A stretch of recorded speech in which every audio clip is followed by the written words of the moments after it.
Welcome back dito sa aking channel. Magandang araw po sa inyong lahat at sa lahat ng mga hindi pa nakaka-subscribe dyan, please subscribe to my channel at hit the bell notification para mano-notify kayo pag may sunod na ako na upload. So today's video, ang i-share ko sa inyo ay yung nangyari sa akin kanina habang maglalaba ako ng mga damit ng aking amo. So, syempre, pag naglalaba tayo, diba, chine-check natin yung mga bulsa-bulsa, baka may mga tissue-tissue, may mga naiwan akong anek-anek sa loob ng mga bulsa. And kanina nga, ayun, nagtaka ako kasi may laman na pera yung bulsa. So, hindi to laging nangyayari. Mga nakikita ko lang lagi, mga tissue-tissue, mga ganyan lang. Pero ngayon, may pera. So, nagtaka ako, diba? Kasi hindi sila ganun talaga. Pag about sa pera, hindi sila ganyan na kung saan-saan lang or kung ilalagay sa bulsa or kung ilalagay kung saan-saan dyan na parte. And, syempre, kinuha ko yung pera. So, ito siya. Anong nangyari? Ibinalik ko to, 50 real lang naman siya. Malaking mahalaga na to sa atin sa Pilipinas, no? Nasa 500 plus na rin ito, 600 pesos yata. So, nung ibinalik ko to sa amo ko, sabi sa akin, sa iyo na, sabing ganyan, sa iyo na yan. Kung ano daw yung makikita ko sa bulsa ng mga damit, sa akin na daw. Eh, hindi ako sanay ng ganun kasi dun sa dating amo ko, pag may nakikita talaga ako sa bulsa nila, kahit pa yan 1 real, 5 real, yung pinakamababang amount, kahit nga yung mga barya-barya nila na pera, ibinabalik ko talaga at kinukuha nila. Wala naman sila sinasabing kung anik-anik. Kasi ganun yung dati kong amo. Pag binalik mo, kinukuha nila yan. Wala silang sasabihin sa'yo na kahit anong syukran or what, mafi. Mafi ka lang. Bas. Ayan. Pero dito sa amo ko ngayon, binigay na sa akin. At kung may makikita pa daw ako habang naglalaba ako sa mga bulsa-bulsa, sa akin na daw yun. Nagtaka ako. Diba?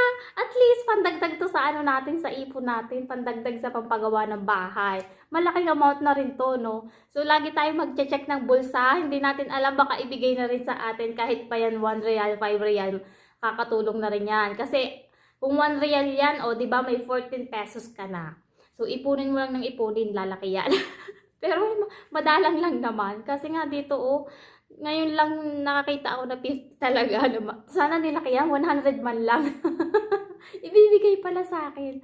So, ayun, natuwa lang ako kasi hindi lahat ng amo kasi ganyan na maluwag sa pera, ganun, di ba? Even naglilinis ako dito, meron talaga dyan sa mga, lalo na sa kwarto, nandyan lang yung mga wallet, nandyan lang yung mga cards nila, pero syempre, hindi naman natin yung pakikialaman. Hindi naman kasi talaga tayo ganun. Kaya, kung kayo, may nakikita kayo ng mga ganyan na about mga alahas or mga pera, isusuli nyo lagi sa amo nyo. Kasi, yan yung minsan patibong na tinatawag. Pag may nakikita ka na naglilinis ka na pera dyan, minsan ginagawa yan na patibong nila na ano kaya tong katulong ko na to, magnanakaw kaya to, o kaya ay matutukso kaya to pag naglagay ako dito ng mga alahas or pera, ganun sila. Huwag nating pakikialaman yan, hayaan mo lang yan dyan. Or may nakikita man, basta isuli mo lang sa kanila, kasi sa kanila yun eh. Bahala na sila kung anong gusto nilang gawin doon, kung gusto nilang ibigay sa'yo, di ba? Much bongga.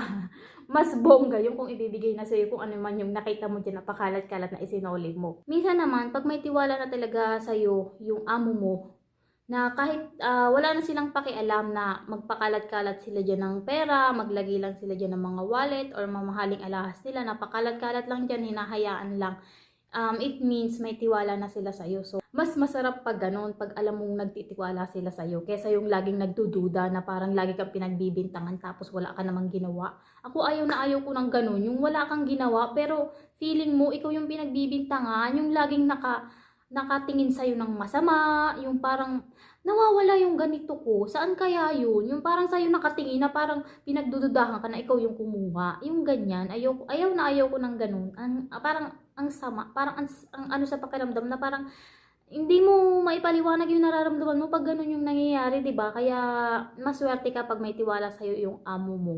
Pagpasalamat mo yan sa Diyos, pagpasalamat mo yan, maging mabuti ka din sa kanila. Kasi ang sarap ng pakiramdam pag pareho kayong may tiwala sa isa't isa. Parang sa pag-ibig lang yan eh. Yung pinakawalan mo lang siya, yung kahit hindi siya nagte-text sa'yo, pero alam mong mahal na mahal ka at nagtitiwala ka. Boom! Oo nga pala, pasensya na kayo dito sa kalat sa likod ko. Maleta ko to, tinakpan ko lang siya. Ayan o. Ayan, maleta ko yan. Tapos dito sa ibabaw yung aking mga damit. Wala kasi akong cabinet dito na pinag-stayhan ko before ako umuwi. Kasi di ba nag-renew ako ng passport. So dito ako nag-i-stay sa Riyadh. And dito yung aking maleta, tinakpan ko lang siya nitong aking kumot kasi nga makalating na naman at yung mga damit ko na dyan sa ibabaw. And piniprepare ko lang siya, hindi ko na siya binubuka-buka yung aking maleta, yung mga gagamitin ko lang ang nakalabas para hindi na siya mahalo-halo. No, wala pa akong nabibili na kahit na ano, na pangpasalubong, wala pa kahit ano. Maleta lang na binili ako na sobrang liit pa ng maleta. Hindi ko alam, siguro 2 maleta na lang yung dadalhin ko. Kasi sabi sa akin, mabigat daw tong maleta ko, gawa daw nung material niya. Binili ako ngayon ng maleta, maliit naman, magaan nga siyang dalhin, pero ang liit niya, parang hindi magkakasya doon yung kahit mga damit ko lang. Paano pag bumili pa ako ng pasalubong? So siguro itong 2 na lang ang bibilhin ko kasi 23 kilos naman ang allowed. 2 bag, 23 kilos. Pero pag isang bag lang, 36 kilos sa Philippine Airlines. So siguro 2 bag na lang yung dadalhin ko na isasakto ko na lang ng 23 kilos yung bawat bag. Papakita ko sa inyo kung anong laman ng maleta ko. Nagpabili ako ng maleta, 'di ba? Tapos nagpabili din ako ng sabon kasi wala na nga akong sabon. Ang daming biniling sabon na panligo. So dadalhin ko na lang siya sa Pilipinas. Ito siya, pakita ko sa inyo. Ito yung maleta. Ayan. 70 real. Magkano to? 60? 6 yung ganito, 'di ba? 60 real. Tapos ayan yung laman niya. Mga sabon. Nagamit ko na yung isa nitong ano.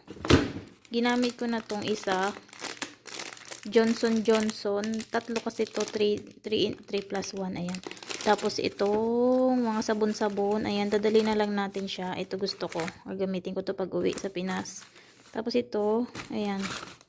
Meron na tayong sabon pag uwi. Meron din akong dadalhin na plancha. Ang dami kasi ditong plancha.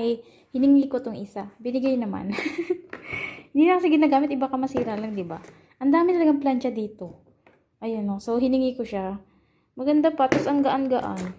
Maganda pa kaya. Nagana pa. So, hingiin ko siya. Tapos, humingi rin ako nitong mga bumbilya. Alam niyo kung bakit? Kasi meron ditong tindahan sa harapan. Tapos, sa kanila yun. Sarado na kasi may magre-rent na bago. So, kinuha yung mga gamit na nandoon. Nagsarado na kasi. So, may magre-rent na iba. Ngayon, ang dami pang mga ganito kasi parang pang electrical yung tindahan. Ngayon, humingi ako para sa bahay ko. So, meron na tayong bumbilya sa bahay natin. Kakabit ko dun sa kwarto. Tapos ito, ang maganda dito, spotlight siya guys. Yung sa gilid ng kwarto, lalagyan natin ng spotlight. Yung parang, di ba sa gitna, ito lalagay. Yung pinakagitna ng kwarto. Ito. Tapos, dun sa mga 4 na kanto, ito naman, spotlight. So, meron akong 10 pieces. So, sa isang kwarto, mga 4 lalagay, 4 lalagay natin, 4 na kanto. Kulang pa pala ng 2, dagdagan ko to ng 2 kasi dapat, di ba ang kwarto doon ay 3. So, 4 sa isang kwarto, 4, kulang pa kasi 2 lang. Kulang pa ng 2, hingi pa akong 2. Tapos ito, sa 3 kwarto, tapos ito sa sala. Kulang pa ng isa sa kitchen. Ang dami kong dala. Hindi kaya to guys mabasag? Comment nyo nga sa baba kung anong magandang gawin dito. Kasi natatakot ako baka mamaya pagdating sa Pinas, basag-basag na tong bumbilya na to. Comment nga kayo sa baba kung anong pwedeng gawin dyan. So, lalagay ko siya dito sa ating maleta na napakaliit. Ewan kung kasya dyan yung pasalubong natin kung makakabili pa tayo ng pasalubong, no? Comment down below kung anong pwedeng gawin sa bumbilya. Salamat everyone! Pahabol ko lang po pala about dun sa update dun sa bahay kasi ang dami nagtatanong sa akin, dami nagko-comment, dami nag-message kung ano daw yung update sa bahay. Sinabi ko naman po dun sa last part na pag-uwi ko na po yung pagpapagawa ng bahay dahil malapit na rin naman akong umuwi. So, wala na rin kasing mag-aasikaso sa amin. Gawa ng yung kapatid ko, nasa Oman na siya ngayon. Yun, okay naman yung amo niya. Kakapunta niya lang sa Oman this month, sa September. Tapos, okay naman daw, nakaka-chat ko naman siya, okay naman yung amo niya. And ngayon, wala nang mag-aasikaso dun sa amin dahil siya yung pinagkakatiwalaan ko na mag-aasikaso. Kapag uwi ko na lang po yung update sa bahay, ako na yung magpapagawa. Araw-arawin ko kayong uploadan ng about sa bahay. Hanggat hindi naubos ang budget.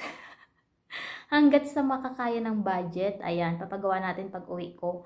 Tapos, pagbalik ko dito, mag-iipon ulit tayo para pagpatuloy yung about sa bahay. Kasi, pag uwi ko, ang plano ko lang na ipagawa is yung isang kwarto para may matuluyan pag uwi ko.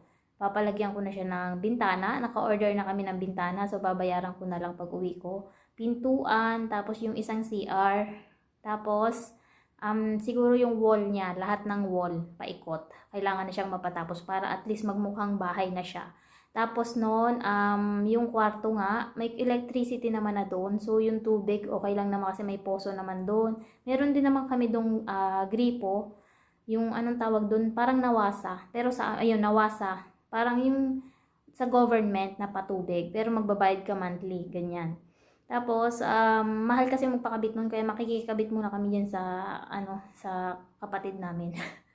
Ayun, tapos, basta, update ko kayo pag uwi ko ha. So, salamat sa mga nagtatanong at salamat sa mga excited. Ako din po excited na. So, salamat sa inyo at see you on my next one po. Huwag kalimutang mag-subscribe ha at saka mag-like kung nagustuhan nyo ang video na ito. Maraming salamat at see you on my next one. Bye-bye!